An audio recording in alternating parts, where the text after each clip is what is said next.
সবার মেহনতকে আপনি কবুল করে নেন। আল্লাহ দেশের জন্য আপনি তাদেরকে কবুল করে নেন। আল্লাহ যারা কাজ করে গিয়েছেন আল্লাহ তাদের কাজকে কবুল করে নিয়েন।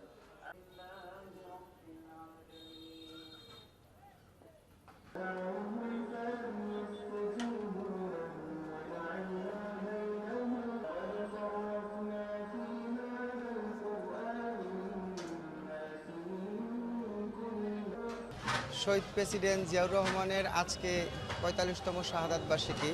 আমরা ফতুল্লা থানা যুব দলের পক্ষ থেকে আজকে শহীদ প্রেসিডেন্ট জিয়াউর রহমানের শাহাদাত বার্ষিকী উপলক্ষে আমরা এই অঞ্চলের গরিব, অসহায় এবং ছিন্নমূলের এবং সাধারণ সকল শ্রেণী পেশার মানুষের জন্য তবারকের ব্যবস্থা করেছি।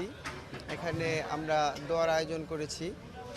আমরা আজকে সকালে ফজরের পর থেকে সন্ধ্যা পর্যন্ত সারাদিন আমরা খাবার রান্না করতেছি এই অঞ্চলের সমস্ত শ্রেণী পেশার মানুষকে, যাতে শহীদ প্রেসিডেন্ট জিয়াউর রহমানের শাহাদাত বার্ষিকী উপলক্ষে তাদের খাবারের ব্যবস্থা করতে পারি।